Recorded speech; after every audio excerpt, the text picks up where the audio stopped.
In the last decade of the NHL, no one has been better at losing than Taylor Hall. And that may be a very weird thing to say about a successful hockey player. Hall was the former first overall pick who's amassed nearly 600 points in his 11 seasons in the NHL. But make no mistake, whatever team Taylor Hall has been on in his NHL career, they have been very successful losers. Of course, I'm talking about the NHL draft lottery. While there are some fans at the end of the NHL regular season who are on the edges of their seats watching their favorite teams scratch and claw, hoping to make the playoffs, there's another group of people altogether who are fans of bad teams. Very, very bad teams. And they're watching an entirely different race. Some know it as the Tankathon, the Loser Bowl, the Hopium Wars, the please my team has been a bottomless pit of despair Olympics. Buffalo fans, I'm looking at you. Regardless of what you want to call it, at the end of the season, all of the teams who don't make the playoffs are entered into a lottery. And for whichever lucky team who has their white ping pong ball selected,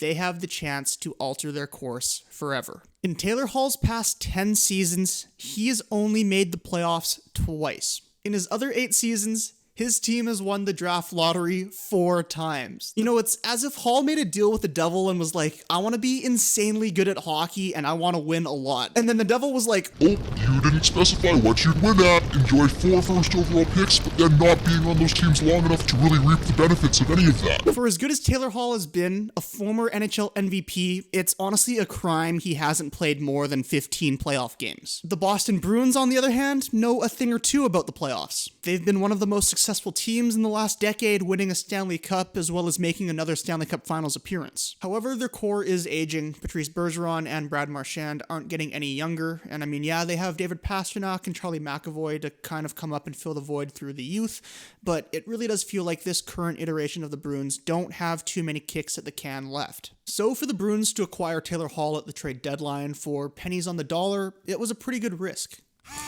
The Taylor Hall and Buffalo experiment has finally come to its conclusion, and the results were pretty bad. He'll never be a 14% finisher like in his MVP season, but for him to shoot a measly 2% with the Buffalo Sabres, there was no way that that was going to hold up. And while the Sabres were a tire fire and Taylor Hall couldn't find the score sheet, there were some promising signs from Hall that made him an intriguing pickup for the Boston Bruins. Let's talk about the importance of controlled zone entries, a topic that I've discussed at length on this channel, and for a more in-depth explanation, you can go and check out my Andrei Svechnikov video where I detailed a study done by the current Carolina Hurricanes assistant general manager Eric Tulsky, where he found that carrying the puck into the offensive zone with control was twice as effective as playing dump and chase hockey. Now, when we look at this chart from Corey Schneider that shows the best NHL teams at creating offense off of the rush, teams in the top right quadrant are the best, and teams in the bottom left quadrant are the worst. And as you can see, the Boston Bruins are one of the worst teams in the league at not only carrying the puck in with control,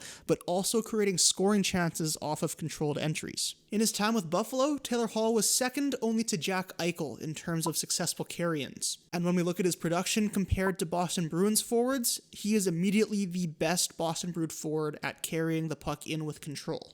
And this trait has immediately paid dividends for the Boston Bruins, as both of Taylor Hall's goals have come off of the rush. His first was off of an Islanders turnover, and then he leveraged his speed and puck protection in order to bust down the ice and score on a partial breakaway. But his second is exactly the type of goal that the Bruins are hoping to get more out of from their secondary scoring. Hall busts in over the blue line and uses his lower body to shield the puck from the back pressure, and is able to deke through the second defender's stick. He passes off to David Krejci on the right wing and immediately busts to the net front, easily beating the defender that he just burned on the entry, and is able to get a stick in place for a redirect. Hall's speed and puck carrying ability have been a welcome addition to the second line with Craig Smith and David Krejci, allowing the line to establish zone pressure. When Hall gets going at top speeds, he's a very tough player to stop because he not only knows how to manipulate defenders, but he also knows how to use his body to protect the puck and shield from pressure. And you can already see the confidence start to come back into his game as he's trying more and more skill plays with the puck. And yes, some of his dangles aren't working yet, but when they start to, watch out. There were also some skilled plays like this where he juggles the puck in the corner to control it, or trying a between-the-legs shot that really reminds you that, oh yeah, Taylor Hall is really freaking good at hockey. There is a reason why he was a former #1 overall pick and the league's MVP. Hall is also one of the league's most dangerous passers, as according to Corey Snyder's data, Taylor Hall is first in the entire NHL in high-danger shot assists per 60 minutes of play. Hall's passing prowess not only shows up in the offensive zone, but it also assists him and his team in controlling the play in all three zones. Just check out this beautiful stretch pass here from Hall in his own zone as he springs David Pastrnak on a near breakaway. Or here in the corner with two Islanders on him, he has the poise and awareness to find the open man in the slot and initiate the Boston breakout. The third reason why I think Taylor Hall was such a great acquisition for the Boston Bruins is because of his forechecking ability. With Buffalo, Taylor Hall was third on the team in recovered dump-ins per 60 minutes with nearly 5. Now if we look at his line mates in Boston, Craig Smith and David Krejci are near the bottom with 2 and 3 respectively. His speed, physicality, and ability to hound the puck in the corners will allow this line to create much more sustained zone pressure. And it gives them another body to play down low below the hash marks and create a cycle style of game. And when you mix in David Krejci's playmaking as well as Taylor Hall's, Craig Smith is going to be a giant beneficiary of this. There were so many plays that I could have chosen to break down of Taylor Hall on the forecheck, but let's go with this one. Here Hall reads the D-to-D pass and breaks it up, and then begins to hound the Islanders defender from behind, taking away the stick. The puck is won by Craig Smith, and Taylor Hall has shifted down to the corner to create time and space for himself as he receives the pass. He brings the puck closer in towards the net to change the angle, and then passes off to David Krejci in the slot for a high danger chance.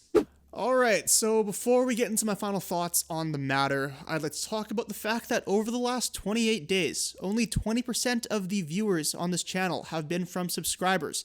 That means right now, currently 80% of you watching are not subscribed to the channel. So if you like the analysis and content that I'm making, maybe consider subscribing if you haven't already.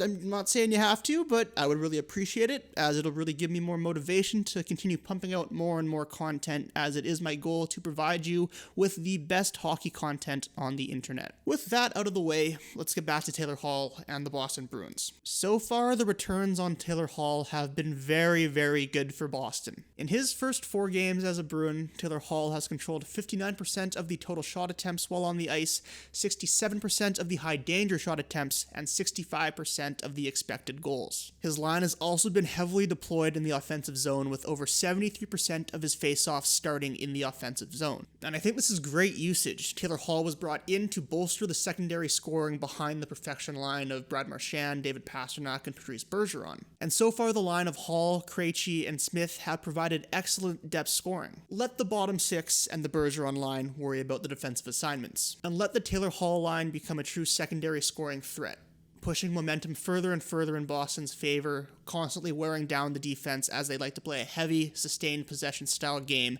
in the offensive zone. Hall's heavy forecheck presence, I think, will pay massive dividends for the Bruins in the playoffs. And I think his straightaway speed is just another asset that he brings to the Bruins that they didn't already have. To further emphasize the fact that Hall is a speedy boy, please enjoy this compilation of Hall cosplaying as a race car.